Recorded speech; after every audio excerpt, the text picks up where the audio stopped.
الحمد لله رب العالمين، الصلاة والسلام على سيد الأنبياء والمرسلين وعلى آله وأصحابه وأزواجه وذرياته وأهل بيته وطاعته والناس أجمعين. أما بعد، أعوذ بالله من الشيطان الرجيم. بسم الله الرحمن الرحيم. وَلَنَبْلُوَنَّكُمْ بِشَيْءٍ مِّنَ الْخَوْفِ وَالْجُوعِ وَنَقْصٍ مِّنَ الْأَمْوَالِ وَالْأَنفُسِ وَالثَّمَرَاتِ وَبَشِّرِ الصَّابِرِينَ. وقال عز وجل: وَلَا تَقُولُوا لِمَن يُقْتَلُ فِي سَبِيلِ اللَّهِ أَمْوَاتٌ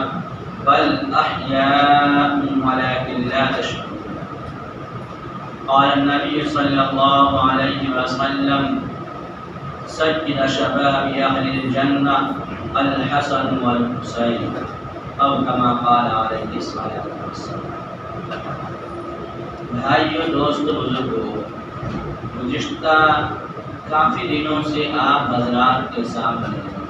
جانثار صحابہ شہدائے صحابہ کا تذکرہ ہو رہا ہے. حضرت عثمان غنی رضی اللہ تعالیٰ عنہ کا تفصیلی واقعات آپ کے سامنے آئے ہیں. حضرت عمر بن خطاب رضی اللہ تعالیٰ عنہ کا تذکرہ چل رہا تھا. بات یہاں تک پہنچی تھی کہ حضرت عمر رضی اللہ تعالیٰ عنہ نماز فجر کی جماعت کے لیے صف بندی کروا رہے تھے، اور اس صف بندی کے درمیان کے صف میں ایک مجوسی ابو لؤلؤ جس کا نام فیروز تھا، وہ آپ کے پیچھے نماز پڑھنے کے لیے صف میں کھڑا ہو جاتا ہے. اس کا وقت نماز پڑھنا نہ تھا، بلکہ امیر المومنین حضرت عمر بن خطاب رضی اللہ تعالیٰ عنہ کے خون سے کھیلنا اور مسجد نبوی میں حضرت عمر کے اوپر حملہ کرنے کا ارادہ تھا.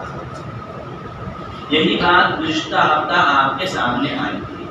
بات یہ ہو رہی تھی کہ حضرت عمر رضی اللہ تعالیٰ عنہ پہ یہ ابو لؤلؤ جس کا نام فیروز تھا، اس نے حملہ کیا،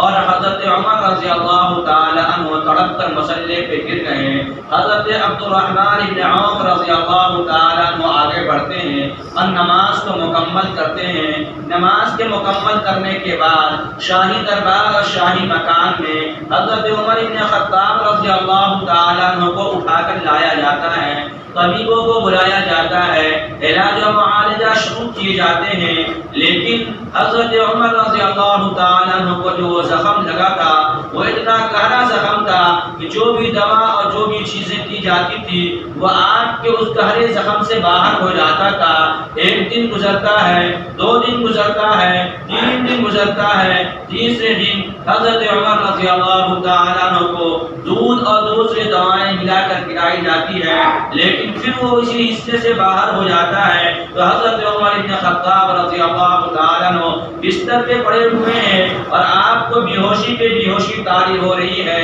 جب ہوش میں آ رہے ہیں، نماز کے بارے میں معلوم کر رہے ہیں اور نماز ادا کر رہے ہیں، اور یہ ارشاد فرما رہے ہیں: ہاں اس کا اسلام میں کوئی حصہ نہیں جس کی زندگی میں نماز نہیں. ہاں اس کا اسلام میں کوئی حصہ نہیں جس کی زندگی میں نماز نہیں. اور پھر وضو کرتے اور نماز پڑھتے. تیسرا دن آتا ہے کہ آپ دنیا سے روح پرواز کر جاتی ہے اور آپ دنیا سے چلے جاتے ہیں. حضرت عمر رضی اللہ تعالیٰ عنہ کی وہ دعا صادق آتی ہے جو اللہ کے حضرت عمر رضی اللہ تعالیٰ عنہ اپنی زندگی میں ہمیشہ مانگا کرتے تھے. رب سے دعا کرتے تھے: اے اللہ، عمر ابن خطاب کو شہادت عطا کرنا اور جو ہے مدینہ کی موت عطا کرنا. آپ کی دعاؤں پہ صحابہ کو تعجب ہوتا تھا کہ یہ کیسے ہو سکتا ہے، مدینے میں سارے مسلمان ہیں اور پھر حضرت عمر یہ دعا کر رہے کہ اللہ ہم شہید بھی ہوں اور موت بھی مدینے میں ہو. یہ بات تو ناممکن ہے، یا تو عمر کو شہادت ملے گی یا پھر مدینے کی موت ملے گی. اس لیے کہ شہادت کے لیے انہیں باہر نکلنا ہوگا اور باہر مقابلہ کرنا ہوگا، تب ان کی شہادت ہو سکتی ہے. لیکن دنیا کو معلوم نہ تھا یہ تو محبوب رب العالمین ہے، یہ اللہ سے مانگے ہوئے عمر ہے اور مراد رسول ہے. ان کی دعائیں اللہ رد نہیں کرے گا. تو اللہ نے دنیا دنیا کو یہ دکھایا کہ مدینے میں وفات بھی ہوتی ہے، اور مسجد نبی بھی تو چھوڑو، مسجد نبی میں پیارے آقا کے مسلح پہ آپ کی شہادت ہوتی ہے، تو اللہ نے آپ کو شہادت بھی عطا کیا اور مدینہ منورہ میں بھی عطا کیا کہ آپ پیارے آقا کے بازو میں آرام فرمائیں۔ کہ کل قیامت کے دن جب سور پھونکا جائے گا، سارے لوگ جب اٹھیں گے تو پیارے آقا کے بازو سے جہاں یار غار صدیق اکبر اٹھیں گے، وہیں عمر بن خطاب بھی اٹھیں گے پیارے آقا کے بازو میں۔ یہ دونوں صحابہ ساتھی اللہ کے رسول کے ساتھ آرام فرما رہے ہیں۔ یکم محرم کی تاریخ ہوتی ہے، سال کا شروعات ہوتا ہے، اسلامی سال کا آغاز ہوتا ہے، ادھر امیر المؤمنین کا دنیا سے جانے کا فیصلہ ہوتا ہے اور آپ دنیا سے رخصت ہو جاتے ہیں۔ یکم محرم کی آپ کی شہادت کو اب محرم کی تاریخ شروع ہے، محرم کا مہینہ شروع ہے۔ اب آگے بڑھتے ہیں، ہمارے اور آپ کے نبی آقا نامدار تاجدار مدینہ احمد مصطفیٰ محمد مصطفیٰ صلی اللہ علیہ وسلم کے وہ نواسے، جنت کے وہ پھول جن کو پیارے آقا نے اپنے کاندھے پہ سواری کروایا تھا۔ کبھی کبھی اپنے آنگن میں آپ گھوڑے بن جایا کرتے اور حسنین کو سوار کر کے ان کو چلایا کرتے تھے۔ کبھی کبھی آپ مدینہ کے گلیوں میں حسن حسین کو اپنے کاندھے پہ اٹھا کر لے کر پھرا کرتے۔ یہ ایک مرتبہ عمر بن خطاب نے دیکھا تو کہا، مذاکر انداز میں یہ کہا، یا رسول اللہ صلی اللہ علیہ وسلم کتنا عمدہ سوار ہے۔ تو آپ نے فرمایا، عمر صرف سوار دیکھ رہے ہو، سواری بھی عمدہ ہے، سوار عمدہ ہے تو سواری بھی عمدہ ہے۔ اگر محبوب رب العالمین سوار ہے تو جنت کے نوجوانوں کا سردار سواری سوار ہے، جنت کے نوجوانوں کا سردار ہے تو سواری محبوب رب العالمین ہے، یعنی سواری پیارے آقا کی ذات ہے اور سوار حسنین ہے۔ یہی حسن حسین رضی اللہ تعالیٰ عنہ مدینہ منورہ میں زندگی گزار رہے تھے۔ یہ جنت کے پھول حضرت حسین مدینہ میں زندگی گزار رہے تھے۔ جب مدینہ کے گورنر نے آپ کو بلایا اور ظلم و زیادتی کرنے والے نے آپ سے کہا کہ آپ میرے ہاتھ میں بیعت ہو جائیں، تو آپ نے کوئی جواب نہ دیا بلکہ سوچنے کا موقع مانگا اور پھر آپ مکہ المکرمہ ہجرت فرما گئے۔ مکہ المکرمہ جانے کے بعد آپ کے پاس عراق کوفہ سے خط پہ خط آنے لگا، خطوط کے ڈھیر ہو گئے۔ آپ کے پاس بعض تاریخ لکھنے والوں نے لکھا 12,000 خط آئے، بعض نے الگ روایتیں کی ہیں۔ بہرحال حضرت حسین پہ بہت سارے خط آئے تو حضرت حسین رضی اللہ تعالیٰ عنہ نے حضرت عبداللہ بن عمر، حضرت عبداللہ بن زبیر، حضرت عبداللہ بن عباس رضی اللہ عنہ، یہ بڑے بڑے اجلاء صحابہ کو بلاتے ہیں اور بلا کر یہ مشورہ کرتے ہیں۔ عبداللہ بن عمر سے پوچھتے ہیں، بتاؤ کوفہ سے میرے پاس اتنے سارے خط آئے ہیں، میں کوفہ جانا چاہتا ہوں۔ عبداللہ بن عمر نے کہا،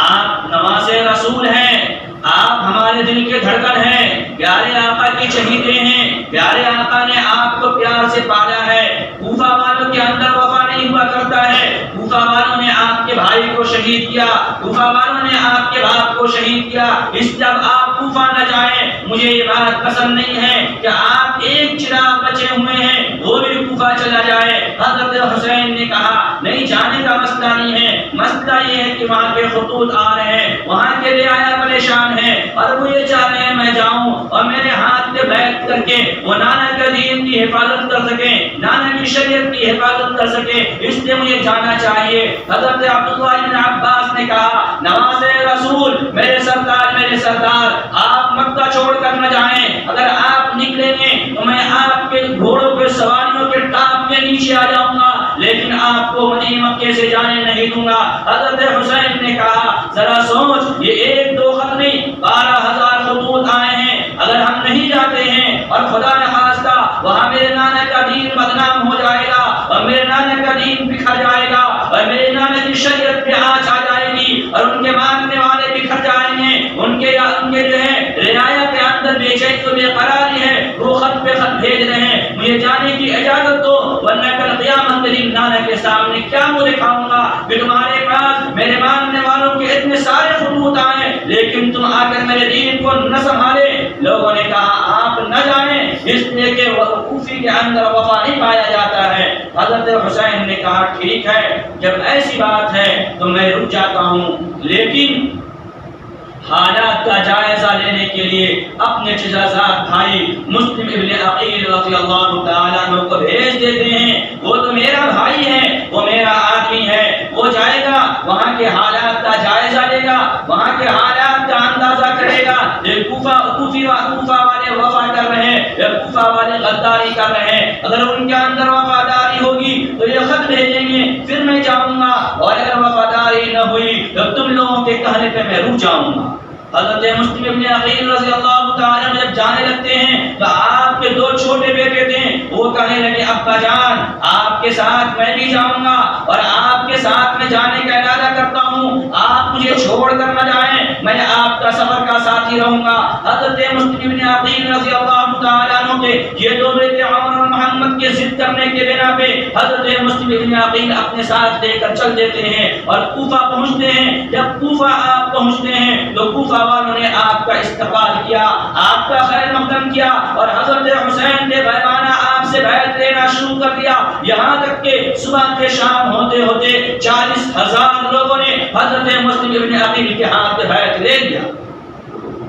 جب حضرت مسلم ابن عقیل نے یہ دیکھا کہ یہاں والے اتنے وفا شعار ہیں، اپنے وعدے کے پکے ہیں، انہوں نے جو خطوط بھیجے ہیں ان خطوط کو ماننے کو تیار ہیں اور پھر ان کے ہاتھ پہ بیعت دینے کو تیار ہیں، تو پھر انہوں نے مسلم ابن عقیل رضی اللہ تعالیٰ عنہ نے یہاں کے حالات، یہاں کا منظر، یہاں کے معاملات کو دیکھنے کے بعد آپ نے حضرت حسین کو خط لکھا اور لکھا کہ مسلم ابن عقیل نے یہ لکھا کہ کوفہ والے واقعتاً وفادار ہیں، انہوں نے جو خطوط بھیجے ہیں وہ خطوط میں سچے ہیں. اب میں یہاں آیا ہوں اور میرے پہنچنے کے بعد غائبانہ آپ سے بیعت لے چکے ہیں اور اتنے سارے لوگ آپ کے اوپر بیعت کر چکے ہیں، اس لیے آپ آ سکتے ہیں. یہ خط لکھ کر ایک تیز رفتار سواری کو پہ ایک آدمی کو ایک قاصد کو بھیج دیتے ہیں کہ جاؤ حضرت حسین کو یہ خط دے دینا. ادھر وہ آدمی آتا ہے، حضرت حسین کو خط دیتا ہے، مسلم ابن عقیل کے خط کو پڑھتے ہیں. حضرت حسین تیاری کر لیتے ہیں کہ اب چلنا چاہیے،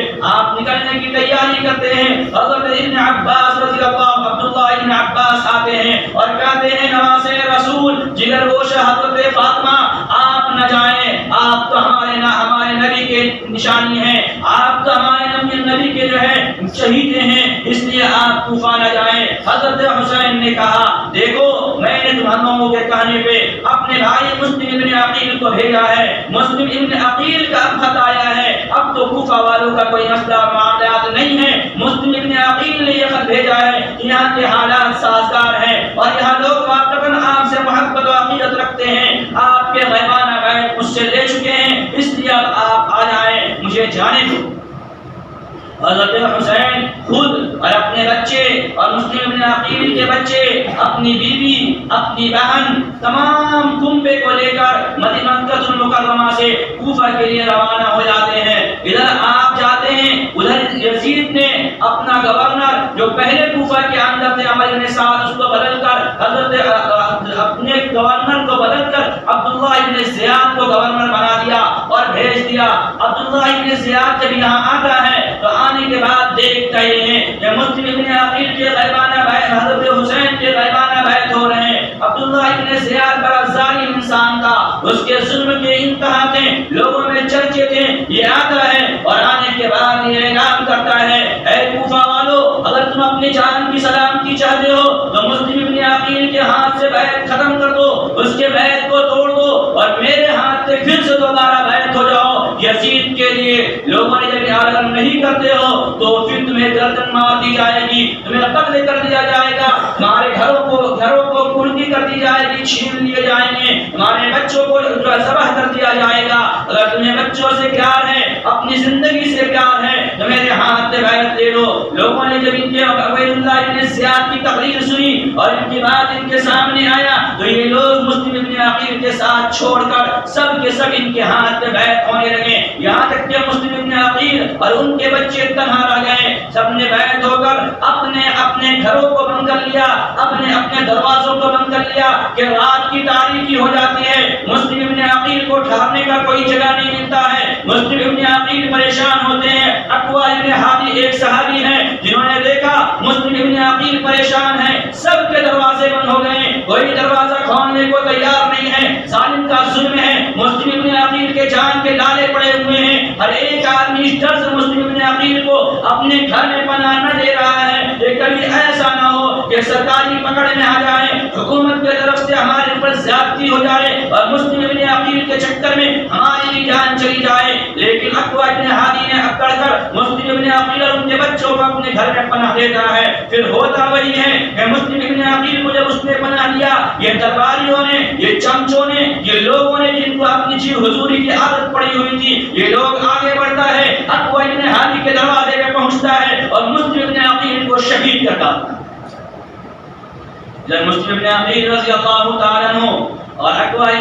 بن ہادی کے گھر میں قبضہ جما کر ان لوگوں کو شہید کر دیتا، مسلم ابن عقیل کے بچے بھی شہید ہو جاتے ہیں، لیکن اس زمانے میں موبائل تو تھا نہیں، فون تو تھے نہیں، کوئی میسج کا میسنجر تھا نہیں جس کے ذریعے اطلاع دی جاتی کہ یہ ہو گیا۔ حضرت حسین وہاں سے چل دیتے ہیں، اپنے کنبے اور اپنے خاندان کو لے کر چلے آ رہے ہیں۔ جب آپ چل دیتے ہیں، راستے کے قریب، کوفہ کے قریب پہنچ جاتے ہیں، تو لوگوں نے بتایا یہ مسلم ابن عقیل رضی اللہ تعالیٰ عنہ جو آپ کا قاصد بن کر آئے تھے، ان کے ہاتھوں پہ لوگوں نے بیعت لیا تھا۔ عبید اللہ ابن زیاد کے آنے پہ لوگوں کے ظلم و زیادتی کی بنا پہ لوگ مسلم ابن عقیل کے ساتھ چھوڑ دیے۔ نتیجہ یہ ہوا کہ مسلم ابن عقیل اور ان کے چھوٹے بچے جو دو تھے وہ دونوں شہید ہو گئے۔ حضرت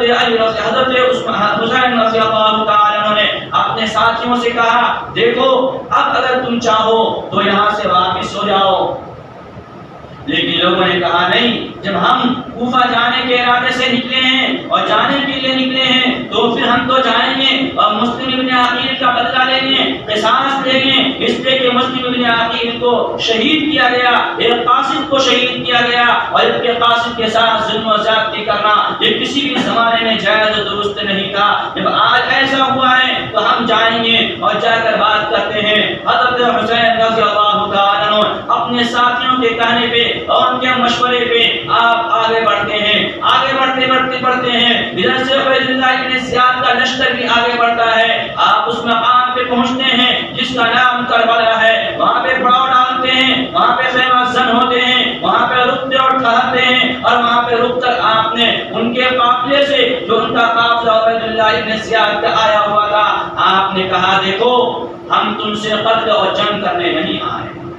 اور حقیقی بات ہے کوئی قتل کرنے کے لیے، کوئی جہاد کرنے کے لیے بیوی بچوں کو لے کر نہیں جاتا ہے، جہاد کرنے کے لیے مجاہدین جاتے ہیں، جہاد کرنے کے لیے نوجوان جاتا ہے، جہاد کرنے کے لیے ماہر جاتے ہیں، جہاد کرنے کے لیے فوجی جاتا ہے، بچے نہیں جاتے ہیں، بیویاں نہیں جاتی ہے، عورتیں نہیں جاتی ہے، بہنیں نہیں جاتی ہے۔ اس میں تم سے جنگ کرنے کے لیے نہیں آیا ہوں، بلکہ میں تو تمہارے خطوط کے بنا پہ آیا ہوں۔ اگر تم اپنے خط کو مانتے ہو تو دیکھو یہ خط ان کے ڈھیر ہیں، اگر مانتے ہو تو ٹھیک ہے، اور نہیں مانتے ہو تو پھر یا تو ہمیں مدینہ واپس جانے دے دو، یا پھر ہمیں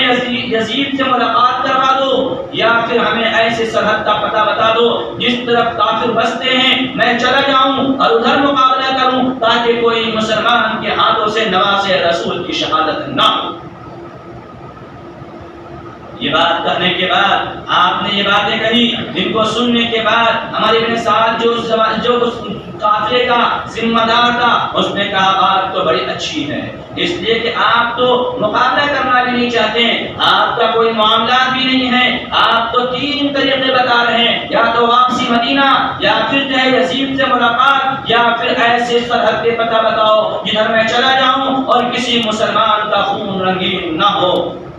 یہ بات، یہ خبر لے کر عبید اللہ ابن زیاد کے پاس ہی جاتا ہے اور جا کر کہتا ہے، ابھی عبید اللہ ابن زیاد یہ سوچ ہی رہے تھے، لیکن آپ کے پاس شمر نامی ایک آدمی بیٹھا ہوا تھا، اس نے کہا عبید اللہ ابن زیاد دیکھو اگر تم یزید سے ملواتے ہو حسین کو تو پھر حسین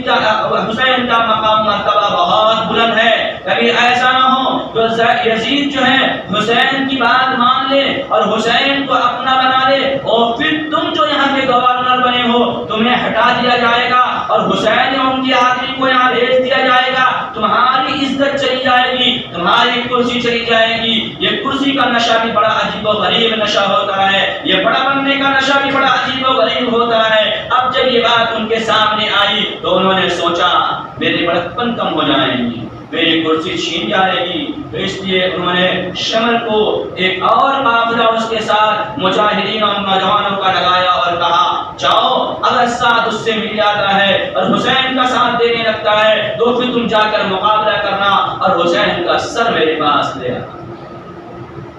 یہ قافلہ جاتا ہے شمر کا اور جا کر وہاں مقابلہ کے نمبر آتی ہے، باری آتی ہے. حضرت حسین رضی اللہ تعالیٰ عنہ کے جو ساتھ اہل بیت آئے تھے یکے بعد دیگرے میدان میں آتے ہیں، یکے بعد دیگرے ایک ایک کر کے شہید ہو جاتے ہیں. ادھر دریائے فرات کے اوپر ان لوگوں نے قبضہ جما لیا اور پانی سے روک دیا کہ حضرت حسین کو پانی نہ ملے، ان کے قافلے کو پانی نہ ملے، ان کے مجاہدین کو پانی نہ ملے، ان کے عورتوں کو پانی نہ ملے. بغیر پانی اور بغیر کھانے کا یہ مجاہدین حسین اپنے سرحد پہ اور اپنے اس جگہ پہ ہیں. ادھر سے مقابلہ آ رہا ہے کہ لوگ آتے ہیں، ادھر سے بھی لوگ جاتے ہیں، یہاں تک کہ لاشوں کے جو ہے ڈھیر ہو جاتے ہیں. حضرت حسین، حضرت علی اکبر یہ مل کر لاش کو اٹھاتے ہیں اور خیمہ میں جاتے ہیں اور خیمہ میں رکھ دیتے ہیں. اور خیمہ کے اندر ایک تو زین العابدین بیمار پڑے ہوئے، علی اصغر حضرت حسین کا بچہ یہ پڑا ہوا، عورتیں ہیں، آپ کی بیوی شہربانو ہے، آپ کی بہن زینب ہے، یہ سارے لوگ یہاں ہے. جب خیمہ کے اندر لاش آتا ہے، پہلی مرتبہ لاش کے پہنچنے سے حضرت زینب جو عورتیں تھی، جو اہل بیت تھی، ان کا دل پھٹ جاتا ہے اور یہ رونے لگتے ہیں. حضرت حسین آگے بڑھتے اور کہتے ہیں رو مت، تمہارے رونے کی وجہ سے مجاہدین کی ہمت پست ہونے لگیں گے، ہمارے رونے کی وجہ سے غیروں کو ہنسنے کا موقع ملنے لگے گا، اس لیے تم رو مت، تم ہمت سے کام کرو، تم استقلال صبر دکھاؤ اور صبر کے ساتھ جمے رہو. آخر یہ صبر کے ساتھ جمے رہتے ہیں. جبکہ بعد دیگرے صحابی کی جماعت، اہل بیت کی جماعت اس میدان کربلا میں شہید ہوتے چلے جاتے ہیں، شہید ہوتے چلے جاتے ہیں. بس حضرت حسین تو حضرت عبداللہ بن عباس، حضرت عباس تو بس کے لاش کے اٹھانے میں، عباس بن علی، ایک عباس حضرت عباس رضی اللہ تعالیٰ عنہ ہے، ایک عباس بن علی ہیں، یہ لاش کے اٹھانے میں لگے ہوئے ہیں،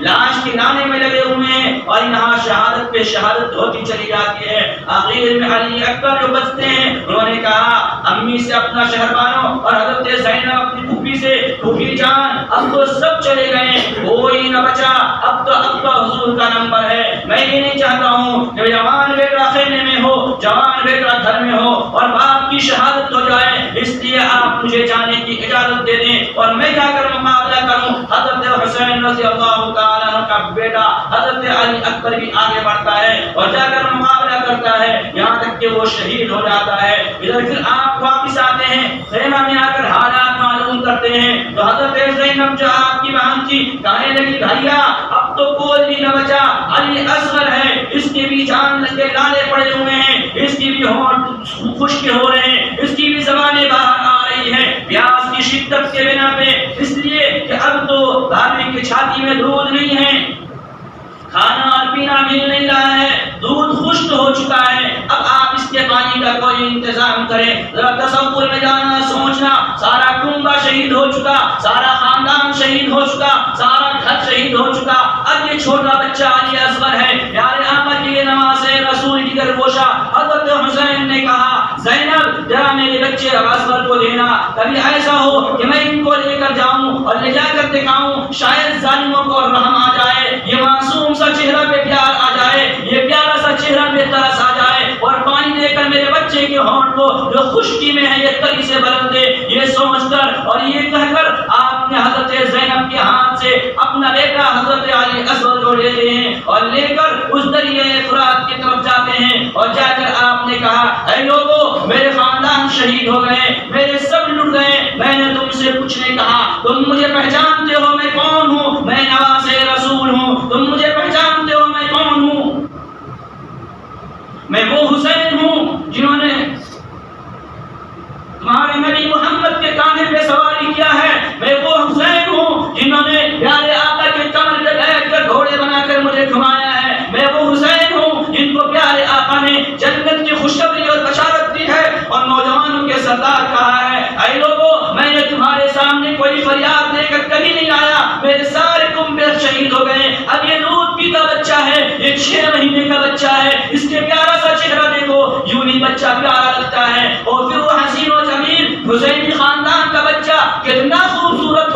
کتنا معصوم ہوگا کہ اس کی معصومیت میں تو جان نشاور ہو سکتی ہے، لیکن حضرت حسین نے یہ تقریر ابھی کر ہی رہے تھے، ابھی ان ظالموں سے یہ فریاد کر ہی رہے تھے کہ ایک آدمی ایک ظالم اس طرف سے تیر کا نشانہ بناتا ہے اور سیدھا وار کرتا ہے کہ حضرت علی اصغر کے حلق میں جا کر لگتا ہے اور اس پار سے اس پار ہو جاتا ہے۔ پیارا بیٹا باپ کے گود میں ہے، پانی کے انتظار میں ہے، بیٹے کی ستر لڑکتی ہے، حضرت حسین کو دیکھتے ہیں، بیٹے کے حلق سے تیر نکالتے ہیں اور خون کے فوارے چھوٹنے لگتے ہیں، حضرت علی اصغر کی شہادت ہو جاتی ہے۔ حضرت حسین ان کے خون کے پلے پر ہاتھ بھرتے ہیں اور اللہ کی طرف یا آسمان کی طرف ہاتھ اٹھاتے اور کہتے ہیں اے اللہ آج تیرا نبی کا خاندان اجڑ رہا ہے، آج تیرے نبی کے خاندان کی شہادتیں ہو رہی ہے، آج میرا معصوم بچہ بھی اس کے بھی خون کے فوارے چھوٹ رہے ہیں، لیکن اے میرے رب اگر تیری رضا یہ ہے تو مجھے کوئی پرواہ نہیں۔ حضرت علی اصغر کی شہادت کے بعد حضرت علی اصغر کو غمنام آنکھوں سے اور ٹوٹے ہوئے دل سے لرزتے ہوئے قدموں سے لے کر خیمہ میں آتے ہیں اور آ کر آواز دیتے زینب لے اپنے بھتیجے کو، اب تیرے بھتیجا پیاس سے نہ تڑپے گا،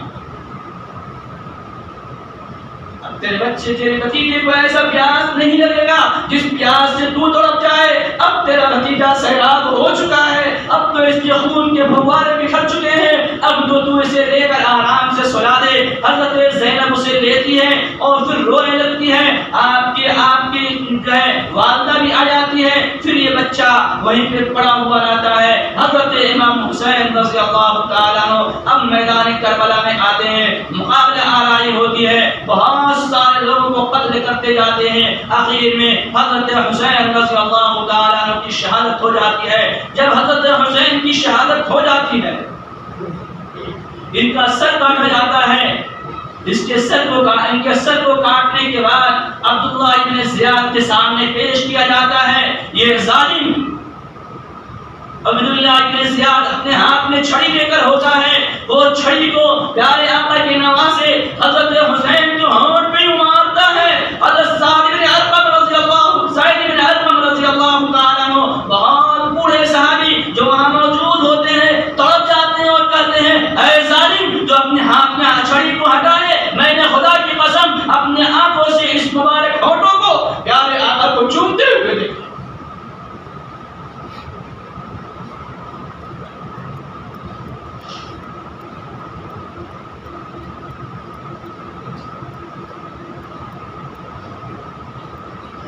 اپنی چھڑی اس ہونٹ کو اسے تو چھڑی مار رہا، یہ ہونٹ معمولی ہونٹ نہیں ہے، یہ ہونٹ تیرے جیسا ہونٹ نہیں ہے، بلکہ یہ ہونٹ تو وہ ہے جنہیں پیارے آقا نے چوما ہے، یہ ہونٹ تو وہ ہے جسے پیارے آقا نے چوسا ہے، آج تو چھڑی مار رہا ہے، اسے ہٹا یہاں سے، اپنی چھڑی کو الگ کر۔